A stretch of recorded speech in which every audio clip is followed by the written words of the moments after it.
Bonjour au sommaire, la ville néerlandaise de Menin, hostile à la langue française. Un reportage sur les préparatifs de la semaine du film français en Flandre. Une enquête sur le bonheur dans le monde. Une nouvelle société créée par la SNCF et la SNCB. Et les rendez-vous à ne pas manquer si vous êtes francophone en Belgique. Changement radical dans la ville belge frontalière Menin en Flandre. À partir du 1er janvier 2014, les fonctionnaires de la mairie n'auront plus le droit de s'adresser en français aux personnes se présentant au guichet sans connaissance du néerlandais. Les salariés auront le choix entre le silence, les pictogrammes et les signes pour communiquer avec les Français, dont le nombre s'élève à près de 1600 à Menin. C'est une loi datant de 1996 qui est à l'origine de cette décision. Il est stipulé que les communes situées en Flandre sont administrées en néerlandais et celles en Wallonie en français, ce que Martine Fournier, la bourgmestre, a bien décidé d'appliquer. Elle affirme que cette décision permettra d'encourager les gens qui viennent à Menin à apprendre le néerlandais et souhaite éviter ainsi la francisation de la ville.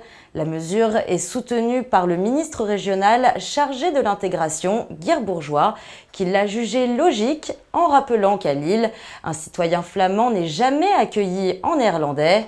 Depuis le succès de l'Alliance néo-flamande au municipal 2012, plusieurs mesures administratives discriminatoires pour les francophones ont été mises en place. Le 7 octobre aura lieu la 17e édition de la semaine du film français en Flandre. Une sélection de films récents français sera proposée dans 8 villes en Flandre, ainsi qu'en communauté germanophone de Belgique.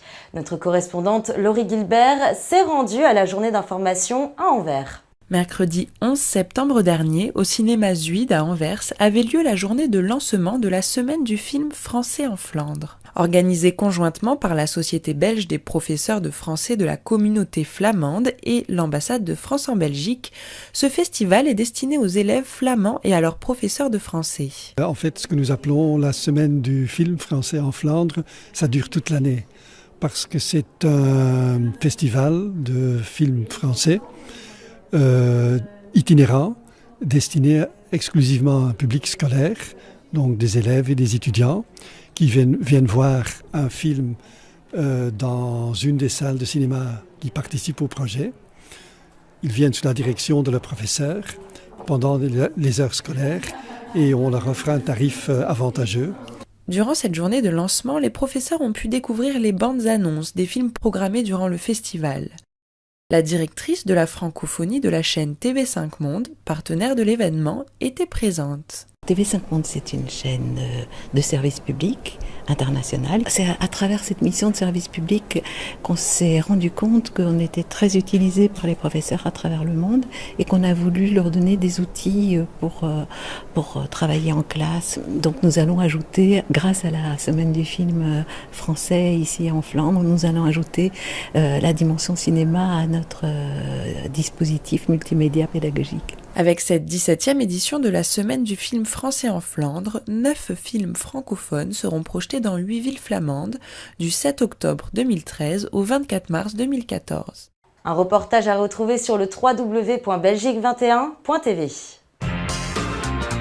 L'ONU a publié le 10 septembre le rapport 2013 du bonheur. Cette étude annuelle mesure le bien-être des individus, pays par pays, et se base sur plusieurs critères, avec entre autres le revenu par habitant, l'espérance de vie, l'absence de corruption ou encore la générosité de la population. Avec une moyenne mondiale de 5,10 sur 10, le rapport de l'ONU classe l'Hexagone 25e, perdant ainsi 2 places par rapport à celui de 2012. Le chômage et la précarité de l'emploi expliqueraient en partie ce sentiment de mal-être français. Il en va de même pour les Belges qui dégringolent de la 15e à la 21e place. Ce rapport vise à pousser les États à prendre en compte ce type de données.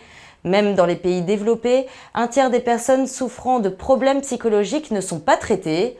Selon l'ONU, 10% de la population mondiale souffre de dépression ou de troubles anxieux majeurs. La SNCB et la SNCF vont créer une société pour gérer leur liaison de Thalys Bruxelles-Paris. L'objectif est d'augmenter l'efficacité et la fluidité du train, mais également de renforcer la qualité du service ferroviaire. Depuis 1996, la SNCF et la SNCB sont entre autres, avec les chemins de fer allemands, actionnaires de Thalys, avec respectivement 62, 28 et 10% du capital, les Néerlandais étant juste partenaires. 26 trains roulent entre Paris, Bruxelles, Amsterdam et Cologne. Le bon fonctionnement des trains étant assuré par les 4 sociétés ferroviaires partenaires, chacune responsable de la mission du transport pour son pays. Avec ce nouvel accord, quelques changements. Tout d'abord, la SNCB disposera d'une participation de 40% dans le capital de la nouvelle société. Les 60% restants reviendront à la SNCF. Thalys effectuera directement les Paris-Bruxelles, mais continuera également à utiliser les rames détenues par les réseaux néerlandais et allemands. La Deutsche Bahn réduira progressivement ses relations de coopération pour Thalys. La nouvelle société verra le jour vers 2015. Et quelques événements à ne pas manquer si vous résidez en Belgique. À l'affiche dans les cinémas près de chez vous, le film policier Gibraltar de Julien Leclerc avec Gilles Lelouch et Tahar Rahim. Afin de mettre sa famille à l'abri du besoin, Marc Duval, un Français expatrié à Gibraltar, devient agent d'infiltration pour le compte des douanes françaises. Les horaires sont disponibles au www.cinebel.be. Au gymnase René Auchard à Fretin, le 3 octobre, a lieu la 4e rencontre des jobs transfrontaliers.